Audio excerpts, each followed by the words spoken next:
Hi, this is a day trade recap, and today is November 1st. It is Monday, beginning of a new month and a new week.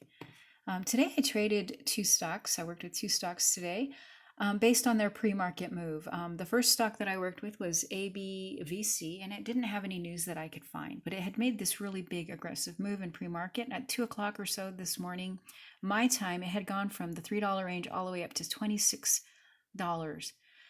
And it did that in like 15 minutes in pre-market. It's just a crazy move, especially on no news. So I don't know what was happening there. But when I see something like that, and especially when I look at their daily chart, let me show you. This is the daily chart on this stock. It is crazy. Look at it. It's just flat and it's no good. I mean, you can zoom in and see a little bit more stuff, but here's what stuck out for me. I mean, I see this big, huge wick. It's just a wick. There's like, where's the candle body? it popped up. Here's the candle body. Do you see that little dark green line right there? It went up $30 a share and gave it all back in the same day, very, very quickly. So it's crazy stock. I know that you need to be very careful when you see a stock like this. Yes, they can move, but they can also move the other way very, very quickly. So the game plan on these is this, right? You see this big move. You're not going to draw your targets. You have to draw targets, but you're not going to base it on this full move because we know that this thing gives it back. So what I do is I'll split the difference. I'll look for a flat view up. And here's a nice flat view up. Do you see this purple line? This is my view up, this purple line. And I click, my top click for my targets is right here on that flat view up. And then I go down to the bottom where there's another flat view up area, which is basically here where it has done nothing, right? And that will give me the rest of these target lines that I can use. And maybe I'll use them, maybe there'll be continuation, and maybe they'll just be a mini gap and then it'll fade. One little bounce. This was at, like I say, this was like at 2 o'clock this morning. Then it made a little move again at around 4-ish, but then it just sort of sold off. I came in around a little after 6:15, somewhere in there this morning, and it was doing this sell off, but I couldn't ignore it. I mean, it was up 100 and something percent or 200% on the day, even with this little sell off. So I thought, well, no news. We'll see what it does. I'll draw this white line, and this is a good idea to do this if you have a downtrending stock on something like this that's moved big. Find a high point. You know, sometimes you'll use this one, but in this case, I was using this high point, and since I was already, you know, it was somewhere in this time frame that I was looking at it, I just drew it through and let it find, you know, if I figured if it gets above this white line, which will be a downtrending resistance line, if it gets above that, then it's found support and it will pop up to my target, okay? And sure enough, at Bell, I had a really good buy signal right here. This is this blue arrow right here, and it did it all in one candle. You know, it moved almost $2 in one candle, and I didn't get in on that. I thought, well, if it pushes through without pulling back, if it pushes really hard, you know, whatever, I missed it, but I waited, it came down, sure enough, it came down and it held my stop loss. Now, if you've watched my videos, you understand I use dual candles, which is a fantastic system that I have. And you might want to watch other videos so you understand why I'm using these dual candles. One of them's an indicator set and the other's the actual price action. This is the price action, the dark green. But my indicator set keeps me in trades, helps me with my stop loss, and I stay with them. You know, even through all the pullbacks, I can stay with a trade. So my entry back here on this green arrow right here, do you see that little green arrow right there? Got in at around, let's see, $8.90, and I knew my target was going to be $10.87, so almost $2 a share gain, and it did that within like 3 minutes. I got up there, and then, and see that? It hit my target exact. Well, yes, this one went up a little bit higher, actually went up to 1166, but if I had tried to get out there, I would not have had a good fill. So then it just faded. This thing just faded out after that one little move. And I wanted to show you how important it was. Other traders, they don't draw these targets like this. They just don't understand that whole concept, and nobody's heard of it hardly. But what they do know, and the reason that target worked really well, is because that was a gap fill from pre-market. You see this big area? Other traders are looking for little gaps that make sense. This was a support resistance level, this view up, and so they thought, well, we'll take it to that. And so that's why that was a logical level to go for. But then it just faded after that. So there was no reason to watch this stock any further. The other stock that I watched did have a little news. It was merger news, but it was also a recent IPO. It's only like a day old.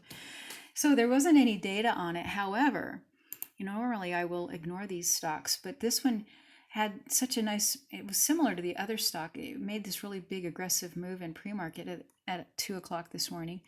Went from the $9 range all the way up to 22.64, almost 23. A huge move. But not only that, it tested it twice. I mean, it spent some time at this level. See how many candles?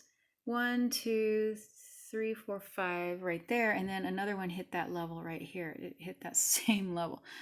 And so, we had a 2 o'clock move. What was it? A 3 o'clock move. And I thought, well, I'm just going to watch and see how this thing goes, because I came in at 6 and it was downtrending, but that was such a big move. I thought, well, it's worth it. I'm going to watch it.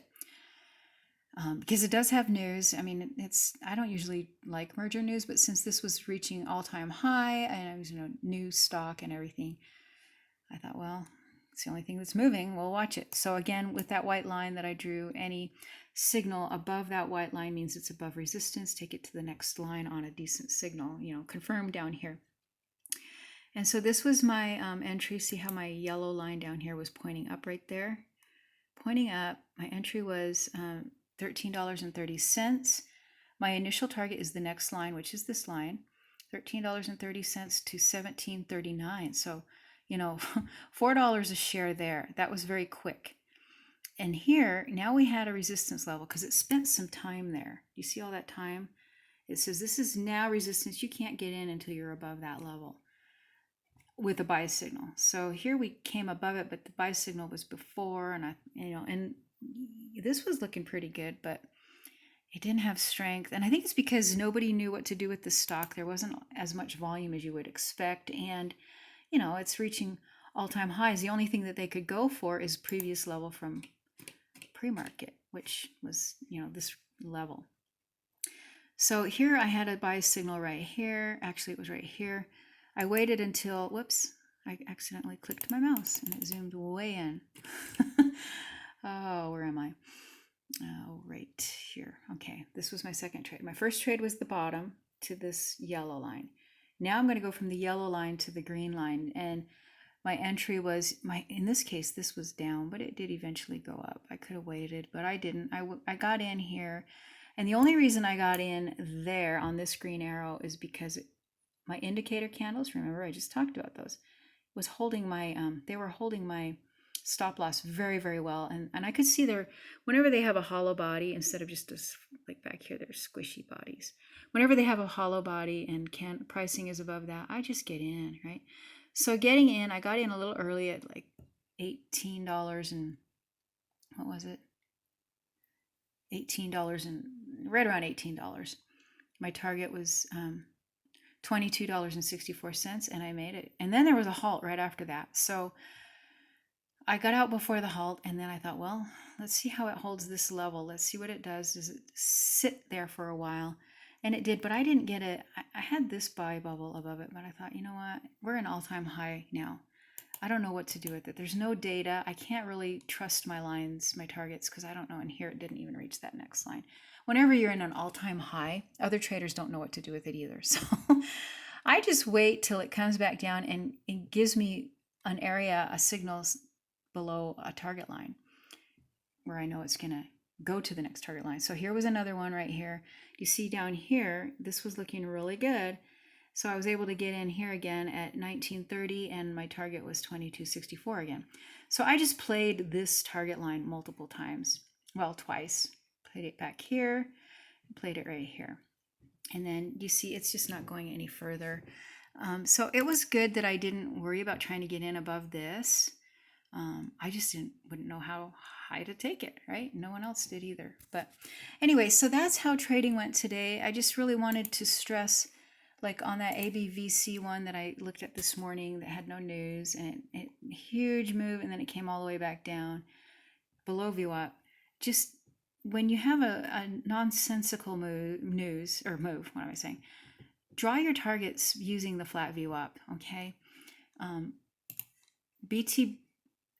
BTTX, I could have actually used the flat VWAP if I wanted, but I used this high and it worked out really well too. So we had two different scenarios. This one proved a level twice. That's why I used this top level right here for my lines. But the other one couldn't even hold, whoops, that's not the right one. Couldn't even hold that level for just a second. And so this was the level that it was showing strength on, both support and resistance. So anyway, if you need any help, again, if you're wondering about my dual candle setup, you might want to watch some of my other videos, how this works. It's a beautiful, safe strategy. It's a dip buy indicator.